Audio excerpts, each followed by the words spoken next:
Asa ka pa, Panelo, sabi ng mga netizens, kasi meron naman pong ipinapakalat itong si Salvador Panelo laban kay Senator or dating Senator Leila de Lima na ngayon po ay kasama na sa prosecution team ng Kamara para sa impeachment trial ni Sara Duterte.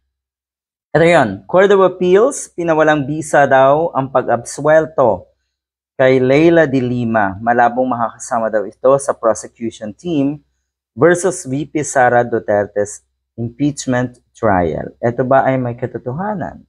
So ang ginawa natin, nag-check tayo, wala namang lumalabas na ganitong klaseng balita. So syempre, ito po ay pinapakalat na naman ng mga DDS.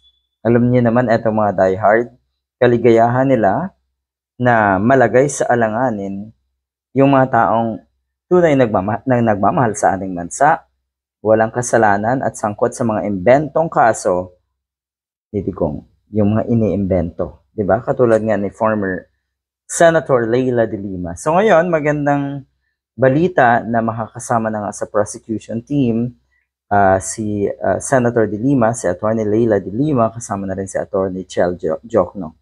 Mukhang sa puntong yan, mas lalong kakabahan ang kampo ni Sara Duterte kahit alam nila sa sarili nila na nadagdagan yung mga senators na posible talagang makaligtas kuno nga kay Sara Duterte. Kung ano man ito, kung ito man ay may katotohanan, antayin na lang po natin sa balita kasi ang totoo niyan, ito po ay sign ng pagiging desperado na itong mga nasa paligid ni Digong katulad ni Panelo.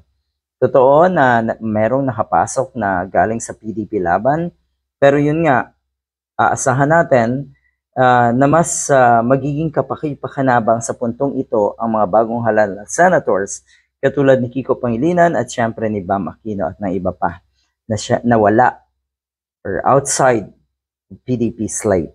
Good luck.